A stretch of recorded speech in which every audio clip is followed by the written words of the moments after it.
All right, so I want to review a little bit on the other two sections to bring your mind back around to it, because I know you're on overload like all of us.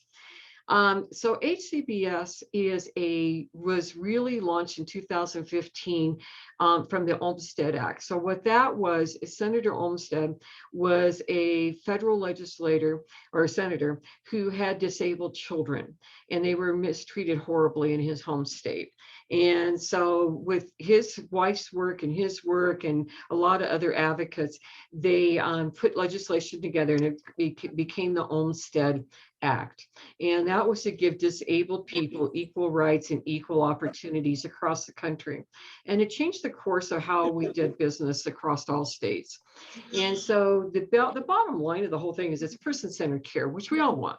We all want to be treated like good people and good persons, and that we want to have that respect and kindness.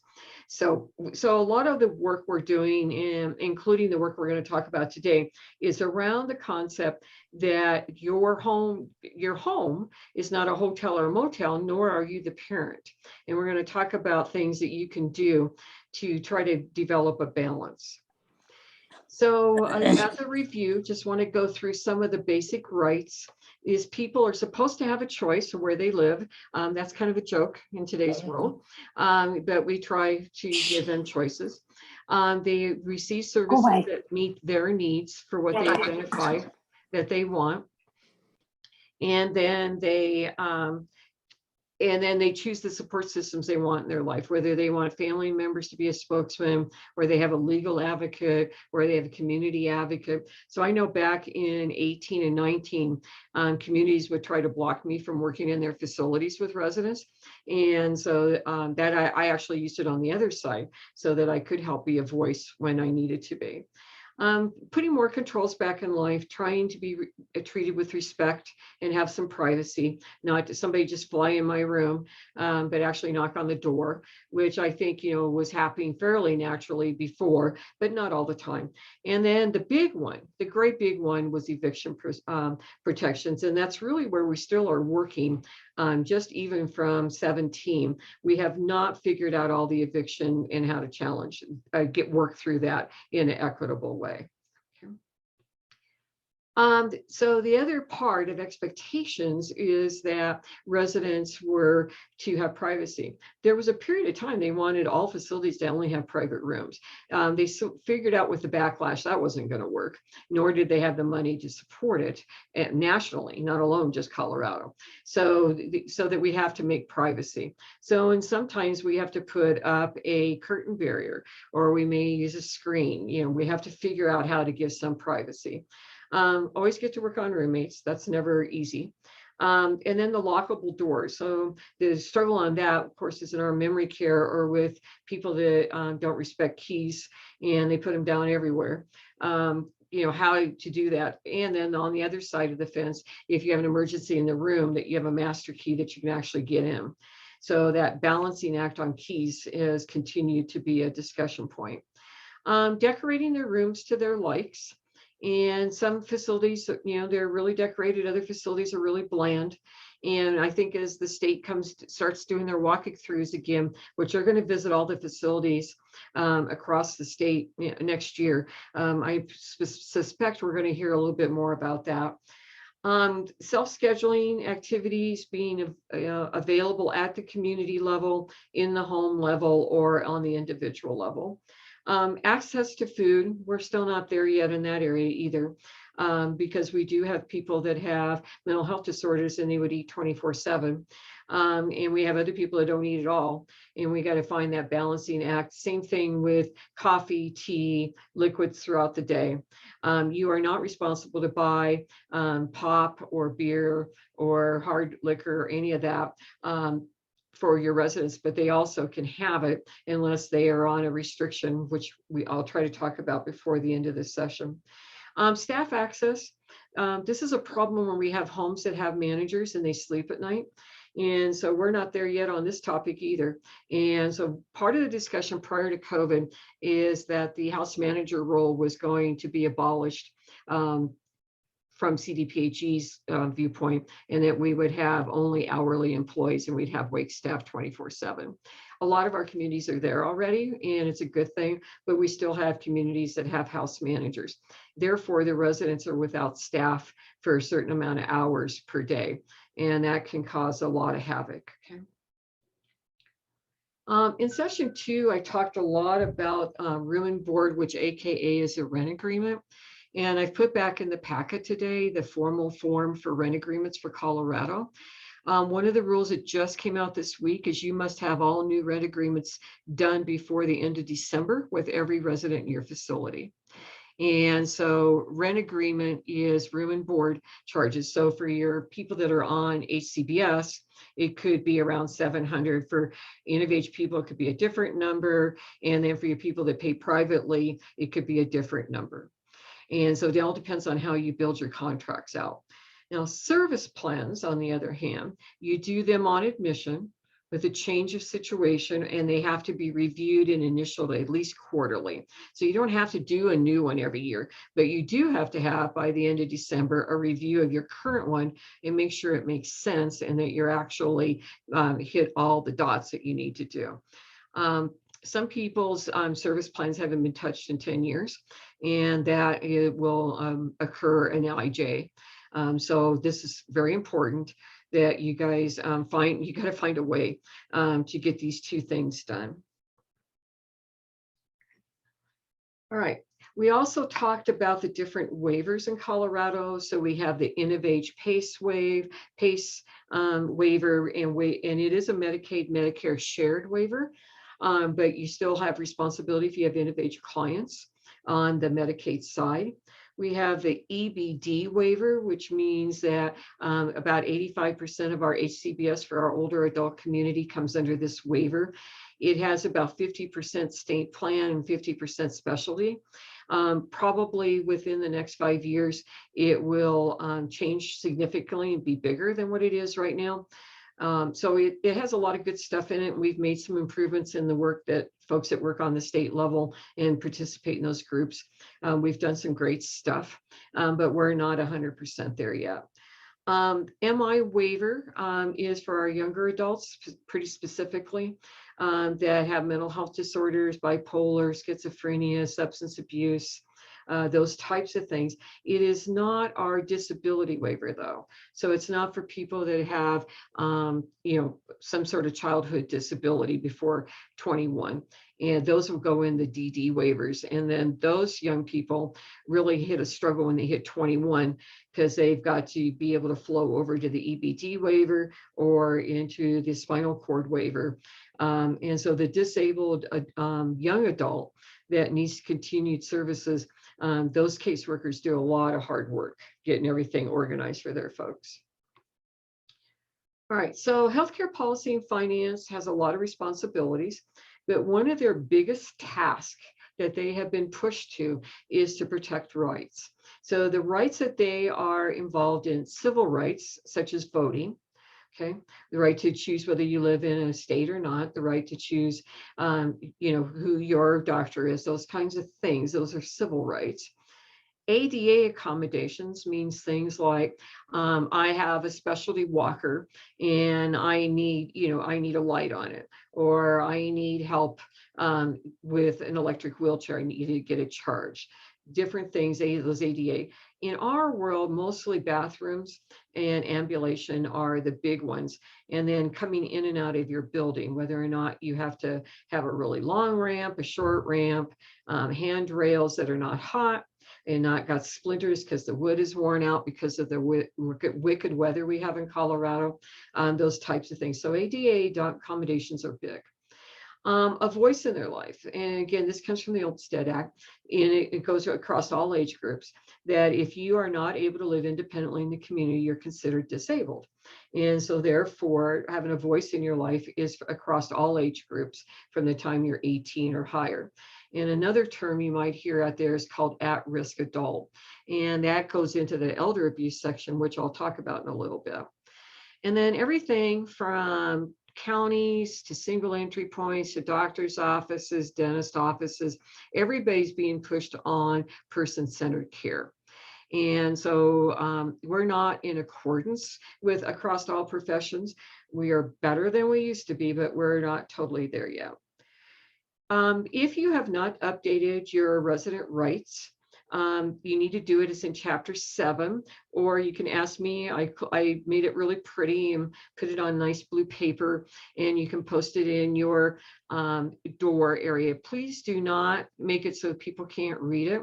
So you may need to increase the font and print it on legal size paper, but it needs to be readable. And it can't be hidden. So resident rights have to be right up front and center in your common area. And I would put it in the area where you're having people sign in and sign out. All right. So I want to talk today about where we're going and at least some of the work that's being done and some of the confusion that we have going on. So when you get a referral, it was very common for years and years and years. If you had an open bed, you didn't even look at the referral, you just took them, you got them in the room, and you dealt with whatever you had to deal with. You no longer can afford to do that. The first thing you have to know is your community. Who do you serve? What does it look like? What do you do the best with? And then you have to say to yourself, can I meet the needs of this person? And do I know enough about them to meet those needs? It's very important because of what we have learned in the last 2 years, because of COVID, because of all of the behaviors being worse than I've ever seen them in my whole career, and all the acting out that's going on, from people with no mental health disorders to people with severe mental health disorders. We're going to have to do a much better job. So you have to really, really scrutinize your referral source. So the things I want you to think about is what's the risk to your community? If you get a new person in, I want you to think about groups. And even in the groups that I try to lead from CGS on Zoom, we have group behaviors and we have expectations of group behaviors and people signing in and being a part of this and embracing the work that we're doing. And those are expected group behaviors, even though we don't talk about them. You have group behaviors in your home. You have a certain ambiance, a certain population of people. You might be tribal. In today's world, you may not be tribal. You may be very diverse and inclusive. You may not be. And you need to understand what you do and do not have and who you can and cannot serve and how well you're going to do. And you have to balance risk and safety of that resident in the community. So are they so far out of the normal social standards you have in your area that it's not going to work? Then you're going to end up in a big chaos. And then you also, this is the other thing, especially in the MI waivers, a lot of these young people have been on the streets for a while, or they've been stuck in hospitals or mental health hospitals, and so they'll agree to about anything. It doesn't mean it's the right place for them. And so sometimes quite a few different administrators send me over their referrals and I look at them with them and I'll ask very specific questions to this effect. And I'll say sometimes, this probably is too high a risk for you and it's not a good fit. And I know this is painful, but you probably want to not take this client. And so that's something that we do. And I'm very glad to do, 50 years of nursing, especially in mental health. I think I've got that down. So let's look at some terminologies, okay? A grievance, very different than a complaint. I'm going to browsing. Hey, do you need to mute? Okay. So in a grievance is more formal.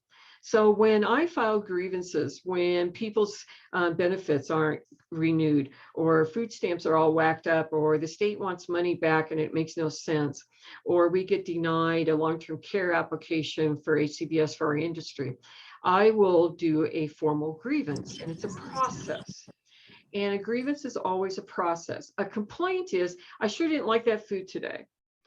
You're supposed to, I don't know where you had the time, but you're supposed to keep track of all those complaints and see if there's enough people complaining about the same thing that's actually turning into a grievance. In reality, we just don't have the time, including our office. I mean, our phone goes all freaking day and people have a variety of things to say and they may be happy with us, they may not. And so you have to formulate, is this something that you're going to have to do a process with? So think of grievance more of a process other than somebody complaining at you, okay? Sometimes in grievances, the person will say, you know, I have a bone to pick with you. And that's a terminology used in our older adults. It means exactly the same thing as a grievance. So don't ignore those, okay?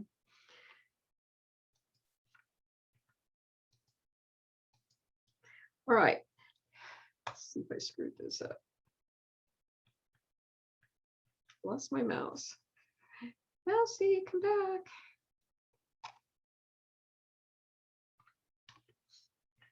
All right, so an occurrence is a issue that requires action from you.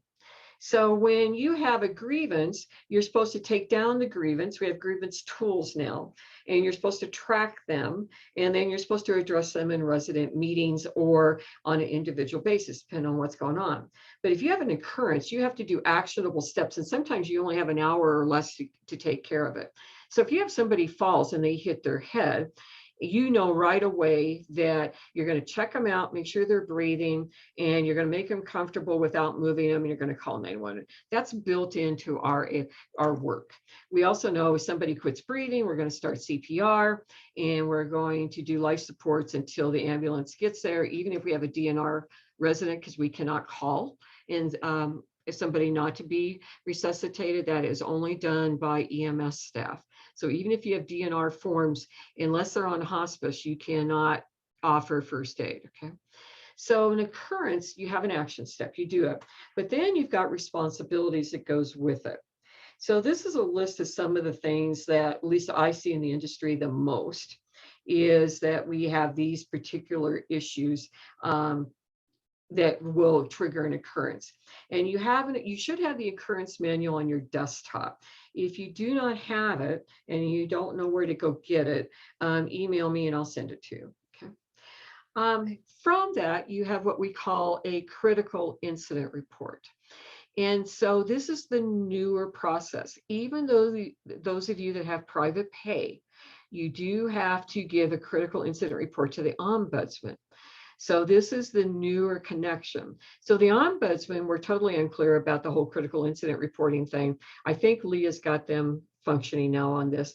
So it is an information to them. It's not that they have to take any action steps, but they are responsible for their district to track the number of critical incident reports and action that was taken. So that's why you got to share it with the ombudsman. The majority of critical incident reports goes to the case managers for all of your HCBS or InnovAge clients.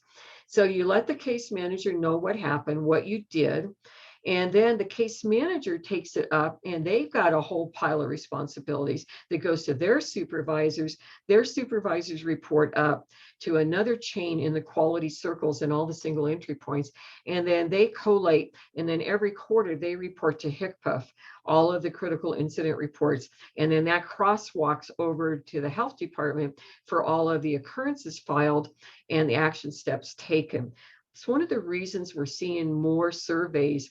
They actually were 2 and 3 years behind following up complaints and occurrences. And so they were able to go and clean house, and they've got a very tight time frame of investigation on occurrences now. So you have an initial on the occurrence. What do you know right at the moment? And you fill in everything you can, which sometimes can be challenging.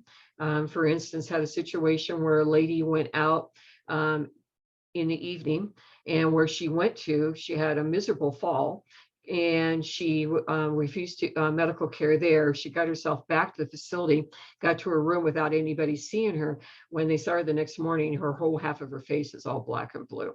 So they had to activate a head injury protocol.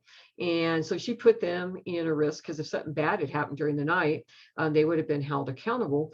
And then they had to go in and put an occurrence and then go put the final investigation. So it has two parts, the initial to the final. So this whole critical incident report is a tool to help with communication more than anything. It also is a learning tool. So hopefully you're not having a lot of critical incident reports, other than the standard thing that kicks our butt in our industry every day of the week, which is our fall issues. Okay.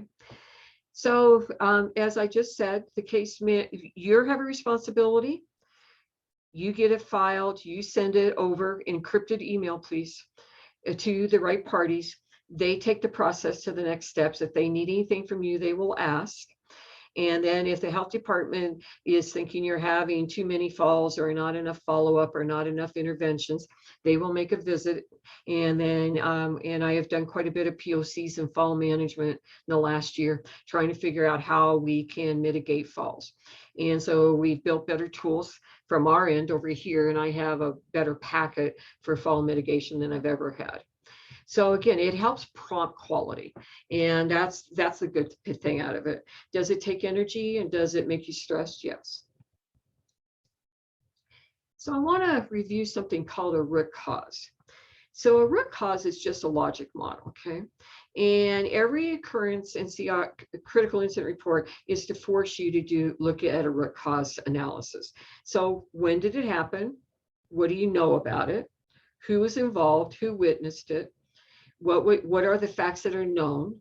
And you cannot do conjectures. So this lady always falls is not acceptable to put in the occurrence report, okay? Only the facts and what was witnessed, what was reported. So if a resident self-reports, write that in there. Resident self-reported XYZ, or family reported that mom fell in the grocery store when they were out. Use that word reported. It's okay to use that, okay? And then the last part of it, what action steps did you take to deal with the situation? So it's the what, when, the who, what are the known facts, and then what did you do about it, okay? So let's say, for instance, we have an elder abuse case. So we have a resident hit another resident. Well, I've been arguing for 3 years, and in memory care, 2 residents might hit each other, especially men, and 5 minutes later, they're best of friends and they're watching the ball game. And why do we need to go through all this nonsense? So the police were unhappy that we were making all those reports, and because that activates quality things they have to do, and they wanted to know why we couldn't prevent this. And so we were seeing, especially this one, this resident to resident altercations, that is considered an elder abuse issue. If a resident is injured, it is considered a neglect issue. You also have to file it with as an elder abuse issue. And so we've got more work to do in this whole elder abuse. I've been sitting on this team for 9 years now. And I can tell you what we do out in the community and what we actually take to court, what we can prosecute has nothing to do with our industry. I think in all the years I've been doing this, we've prosecuted 1 case, and that's the man that shot the maintenance man up north. And he was just back in court this week for another competency hearing. Otherwise, it just never hits the court issue. So we've got more work to do on this, and I hope to make this better, because elder abuse should be actually things that we can prosecute, not just because the health department doesn't understand the law. So as a review, incident report is internal, occurrence report is external, okay? Entry in the resident records. Please do not let your general staff write these. Oh, the stuff I see in them, they're gonna hang you out to dry. They write an incident report, you review it, and then together you redo it and make it formal, okay? Incident reports are discoverable by law. You cannot hand your whole incident report book to the health department. Once you do, you've just opened Pandora's box. So what I tell administrators all the time, they'll call me, states here, they want to see this. I tell them, what do they want to see? What date do they want to see? And you'll give them that paperwork, nothing else. Do not put yourself to dry, okay? They will try, and they think they have the right to. They don't, but they try every single time that I know about, especially if they think that they can trip you up, okay? Then what you put in the COFI under occurrences, that's public information. Be very careful what you say in there, extremely careful, facts only, okay? And then you also, if it's an incident where somebody's injured or there's a liability, if you think there's any liability to you as an owner, then call your insurance agent and let them know. They may ask for a copy of the incident report. They may ask for a copy of policies. I've been helping quite a few facilities rewrite policies to help get their insurance renewed. Because the insurance companies are overwhelmed in our industry and quite a few have pulled out. I think we're down to 2 or 3 left that are willing to work with us. So please be nice to your insurance agent and keep them in the loop. They will appreciate it a lot. Okay. All right, so now I want you to think about this. So we've had this situation go on. We dealt with the immediacy. Now look at your whole community. Is there anything you can do to serve the whole community? Is it new education? Is it reminders? Is it an extra fire drill to get people to practice? Is it more exercise? Is it balancing exercises? What do we need to do to get the community stronger and safer? Because again, we do have a community. If you have a staff person that does something really off the wall, would never do it, and you've known them a long time and then they just go crazy, you may have to put them on administrative leave. It doesn't mean you have to terminate them. Sometimes we can do, some counseling or put them in an anger management class. If they hurt a resident, you're stuck. You will end up in a termination. But if it's their mouth that's running, I would rather put some intervention steps in and see if we can salvage the situation, if they're reasonable and if they're a person you want to keep in your organization. All right, so this brings around this whole concept of how do we deal with people's behaviors and they're acting out. So last night, my daughter has triplets, they're 18, and they were having a fundraising event for their senior class at a pizza place. And so they called, well, Grandma, will you stop by and pick up a pizza and help pay, sponsor our event? It'd been nice to know, other than 15 minutes before I was supposed to be there. But I stopped by and they were at it, all 3 of them, right in the middle of their faces, having this great big argument. And I'm like, you guys are not 2 anymore. You guys got to have community behaviors, right? And if you can't, then I think you ought to go home and your teacher shouldn't be putting up with this. And so they got their crap together fairly fast. But even at 18, it just floored me that their mouths were running like they were. So you're going to see this in your community. People's are afraid, they're tired, they're worn out, they're sick of COVID. I'm sick of COVID. I want to get back to normal. I got things I want to do, and I feel like I can't do them. And it gets on your nerves periodically. Well, that's part of where we are right now. So we've got to use all our best kindness, empathy, love, and get people redirected. But when you have somebody that does something, so like they decide they're going to smoke in the house. And we just had this happen in the last month. So guy that's been living at the facility for a long time, doing well, all of a sudden he decides, I'm done with this. I'm smoking in my room. You don't like it, too bad, go to hell. And so you have to deal with him on a one-on-one. That's what this whole concept's about. I don't care how they pay you. It's a one-on-one. You can't punish the whole house, but you can deal with the person that is violating the safety of the house.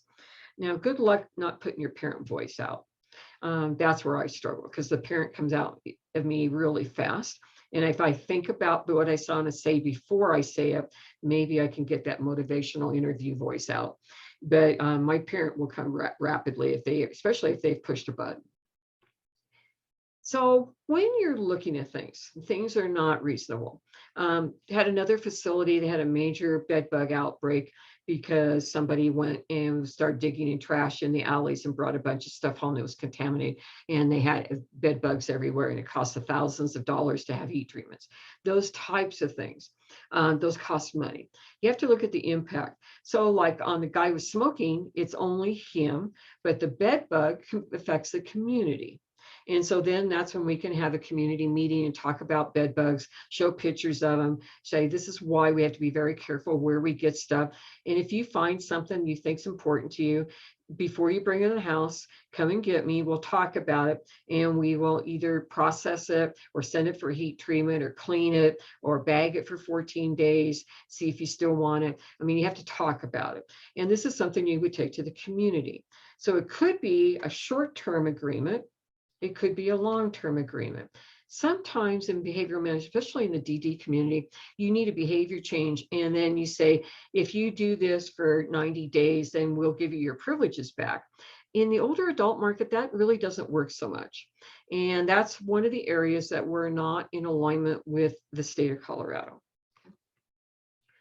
All right, I do want you to know that if you violate somebody's civil rights, you could be hauled into court. And this has happened in Colorado a few times. So one of the ones I know is a facility decided that none of their residents could vote and told them they couldn't vote. And then they were taken to court for violating civil rights to vote. It's not their a call. It is that person's call. Even if it makes no sense how they're doing the voting, you still can't take their rights away. Only a court can. So please be very careful that if this is gearing over on that civil rights stuff that I was talking about, get some help, talk it out. Don't do it by yourself. It more likely keep you out of trouble. I don't want you in federal court. Okay. All right. So where are rights restricted? Not particularly in our industry, but in jails, in prisons, in mental health hospitals. Okay. Those are where the courts can do rights restrictions, and the person loses their rights, and it's for a specified period of time. Frequently, and when they have behaviors in the jails and they lose additional rights, that's on a limited amount of time. So even in those systems, they're following a lot of these same guidelines. Okay. All right. So like I said early on, I went and spent quite a bit of time for the last couple of weeks going and looking at other states, because I said there's got to be better training than what Colorado has, because I don't like our training. It's hard to follow. And so I went over to one of the states I went to was California. So when you get these slides, please, if you can find a few minutes, go look at this training flyer. It's awesome. And it's all on achieving balance. And for safe smoking or elopement protocols. How do you do it in a balance without punishing the whole community, but caring and being protective oversight for the resident for the needs identified? So we talked about civil rights, talked about that. So this is just a review of civil rights. I do want you to know that civil rights are being revisited as we speak.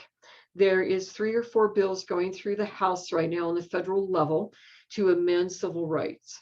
And part of this thing you're seeing play out up in Michigan or Minnesota, wherever that young man went from one state to another state, proclaiming he was going to save the world and shot 3 people with a gun he should have never had at 18.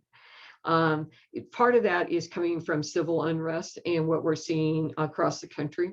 But I think it's going to be really interesting to see what amended civil rights. The other part of this civil rights is all the voting and the redlining and all of the redistricting and all that that's going on. So I anticipate it's going to be a pretty bumpy couple of years while we work through this.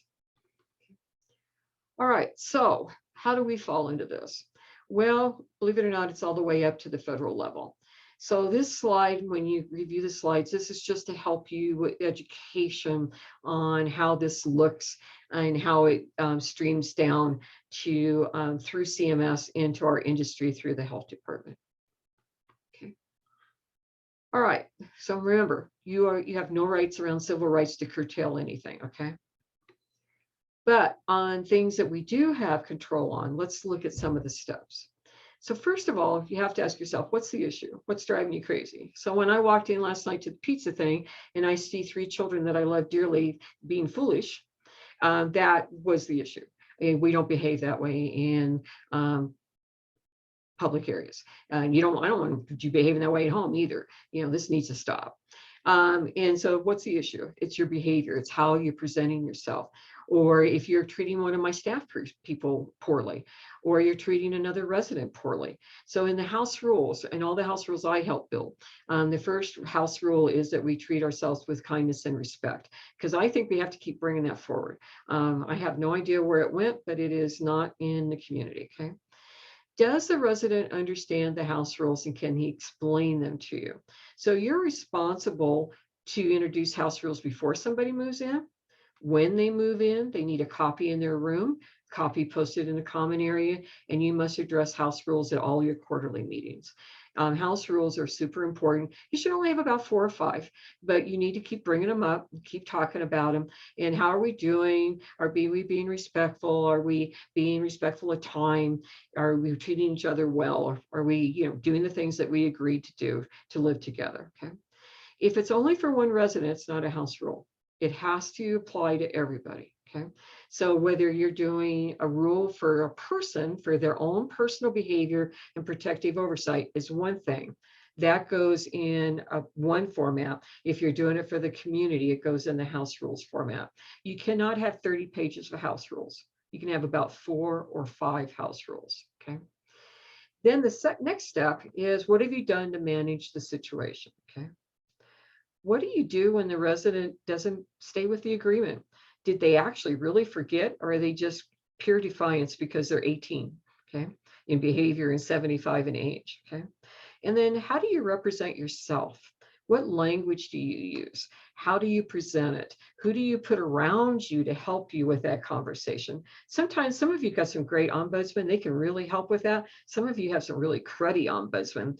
And I've been pretty vocal about that too. And we've had some changes in the state. So remember, the Denver area is covered under DRCOG. So all the counties DRCOG has.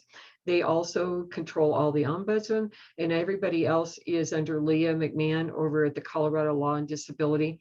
Leah is awesome, known her for a really long time, and she was promoted about 3 years into that job when the lady before her decided to take a different job, but in the same field area.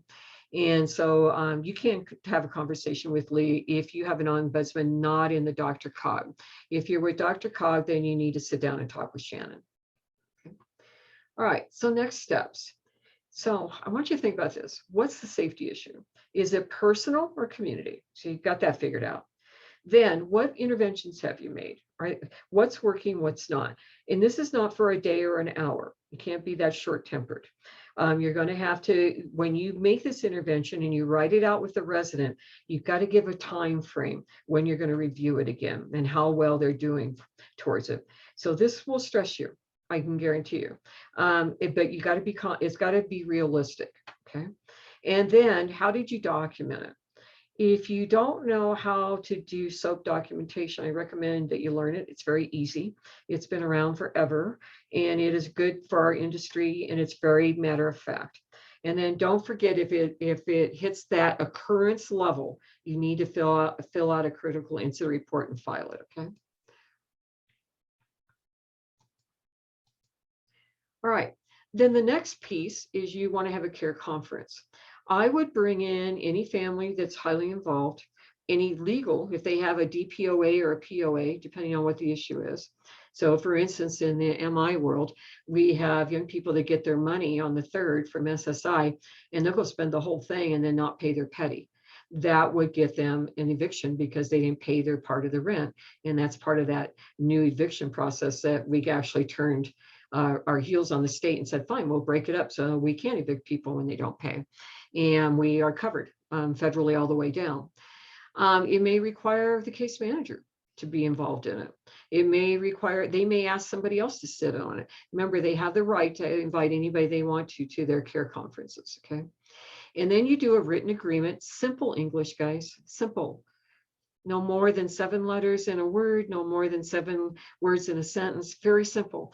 Do not use lawyer approach. Simple. If you do this, then you get that. If you do this, then we're going to have to revisit this. So for instance, in the mental health world or in our young people, if you do not sign out and you're gone more than 24 hours, we will activate the protocol for elopement. And then you will be responsible for the consequences. I am not sure that you'll be able to stay with us if you leave for 3 or 4 days without notice, because you put us in a situation, in many situations, that we've lost protective oversight of your home. And I've been involved in cases like that. or a family member picked them up and then calls, from, 4 or 5 hours away and say, oh, we're just decided we're going to keep them for the weekend. Well, it doesn't work that way. We've got to do that ahead of time. We've got to make sure he has the meds. We've got to sign them out. You just can't call and say we're not bringing them back. And I had that happen last year at Thanksgiving with a family, and they were unhappy that I made him come back, do it right, get the meds, and then he got a 7-day pass, and that was fine. But you got to follow that protocol. So one of the things in your resident agreement is how do you take an overnight pass? Because remember, if you're gone overnight, you have to come and test, and you have to have a PCR testing before you can rejoin the community and be negative, along with a rapid test. So there's a lot of those overlays. Okay. All right, so let's talk about the concept of what is called informed consent. Every day of the week, when you clock in, you are doing informed consent. You're agreeing to be there and take on the responsibilities of your job until you leave. That's a type of informed consent. When you get in your car and you drive, you agree to the laws of driving. And I can tell you, driving in downtown Denver lately is very scary because people are turning from the left lane right, or the right lane left, or not liking traffic and going on sidewalks or a bunch of other things, and you never know what you're going to see driving these days, and they're violating the rules. But unfortunately, we don't have the manpower, we don't have the patrol power to give these folks tickets anymore. So the more they get away with it, the more they think they have the right to get away with it. Another little crazy thing we have going on down here, I have a guy that works around here somewhere, and he rides a motorcycle. He thinks that he should stand on his motorcycle and drive it down 6th Avenue at 5 o'clock at night. And it freaks me out. I don't want to be anywhere close to him. It'd be just my luck to hit him. Okay. So informed consent means that it's either, you do it all the time, or you do it in a written format. But sometimes when people move into your home, you have an informed consent. They are agreeing that they want to live in a community, and that they're working through, and they agree to the money, they agree to the house rules, they agree to resident rights, they agree to medication management. And so that's an informed consent. Okay. It has a start date. Sometimes it has an end date. And then sometimes this is a place that I think we can grow as a industry. It's time that when we take people that have a known issue, so, and I'm not talking about memory care because that's a whole nother topic, but let's say our normal course of businesses. We have somebody that's been on the streets for a long time. I can tell you they have forgotten how to take a bath. We have to teach it again. People that don't know how to change their clothes, or people that don't know how to pick their laundry up off the floor and put it in the laundry basket. Sometimes you got to teach them because they have lost those skill sets, and we have to reteach it with kindness and see if we can get them functioning. Okay. But let's say that they're this person that decides that they're going to split and come back 3 days later. They will sit down and have an initial conference about it. Then they will sign an agreement that they will give 4 hours notice before they want to go out for a 24-hour period, so you can get medications together. And then they sign out for that time frame, and they let you know where they're going. And then then that's fine. But just to haul off and disappear, that's not okay. So this is a good place where informed consent can be very useful. And then if you have, let's say that if this happens 2 or 3 times, you sit with the single entry point conference people, and this continues, and you just can't turn this behavior around, and they put you and the community at risk, then you will be giving a behavioral eviction notice, which is 30 days. And there's a process for that. So sometimes residents just don't want to be told what to do. And, especially in my behavioral health world, and they're just going to go live someplace else. So they'd rather live on the streets than be told what to do. And then the police find them on the streets again and bring them back to you. I've seen that happen. Okay. Here's some things to think about how to be more successful. Okay. You are solution workers. So if you can throw away your parent voice, good luck on that. And you can be a solution voice. Think of it as a sales job.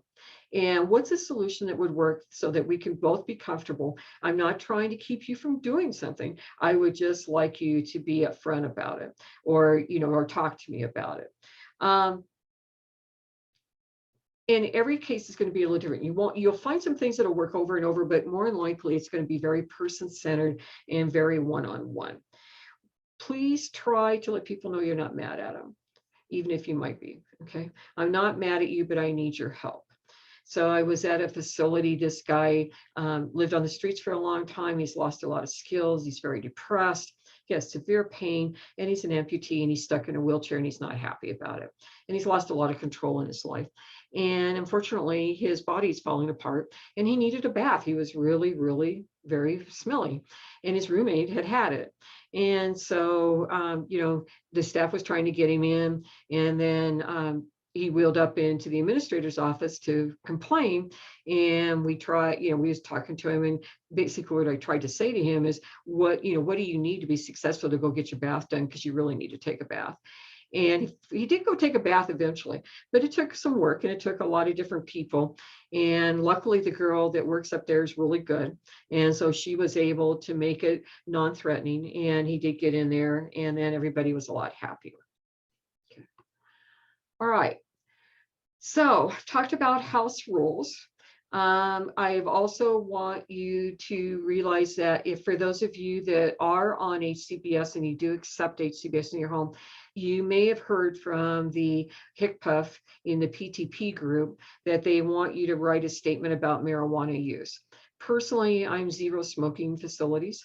I think their rights are just as important as smoking rights. And so people that want to live in a smoke-free community should have that right. And that's been my new pushback at the state, is that you're taking not people that don't want to live in smoking's rights away from them and saying that everybody should smoke. And so what the state is freaking out about is we're getting more and more non-smoking facilities, and they're having a hard time placing smokers. And so they're trying to kill two birds with one stone. But I will continue to voice that you cannot take away non-smokers' rights because you're saying that people can smoke at will. And it's not healthy for them. It's against federal law. They can't smoke within 25 feet of the facility. And, and they're out of money. And I know Maggie's talked about this before in group meetings, where they get their money and they've spent it in a few days, and then they're bumming cigarettes all day long. Or they're smoking other people's butts, which is really unhealthy.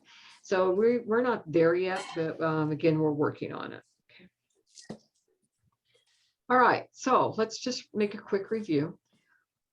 On your pre-admission, pay attention who's referring. You're going to have some case managers out there that just want to plop people into beds. They could care less where those beds are. They just want to get these people placed. Hi, my name is Renala Salcedo. I was just curious, how can I get a resident, get to you guys, because he's been very abusive already? Ray, I'm sorry, I didn't understand the question. I think she's on the phone, Pat. Oh.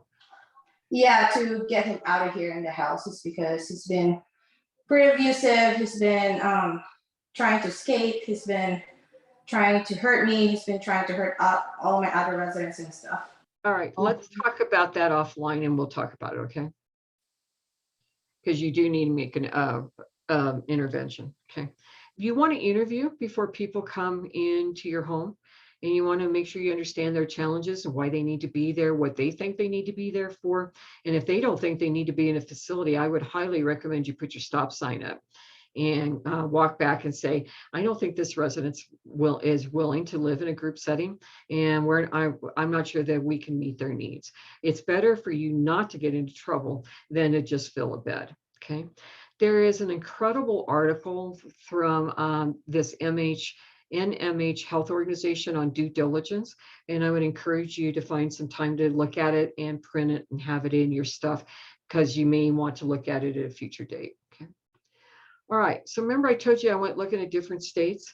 So I went over to New Mexico, and I just copy and pasted this right out of their training. I love that it's simply put, okay? Nothing like Colorado that's so convoluted you can't figure it out. So this is what a modification means. So when we accept somebody new in our house and we know they already have an issue and we need to do a rights modification in that initial contract, Okay, the single entry point's responsible for the HCBS clients to get it approved long before they move in your house. Okay, that's their job. You don't have to do it.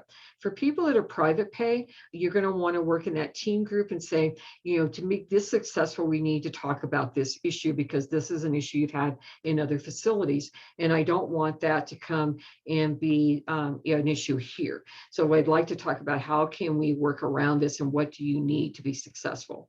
So this language, I just love the way New Mexico put it together because it just is very clear.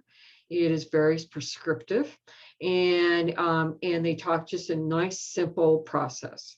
So this is why I gave you New Mexico's. Okay. So I try to put it into a process. I was talking to an administrator a couple of weeks ago, and he identified that, well, if you give it to me in a process, I might, this might work better for me. So for those of you that are process oriented, this is how I build it. So you identify the issue, look at the impacts. What is the discussion?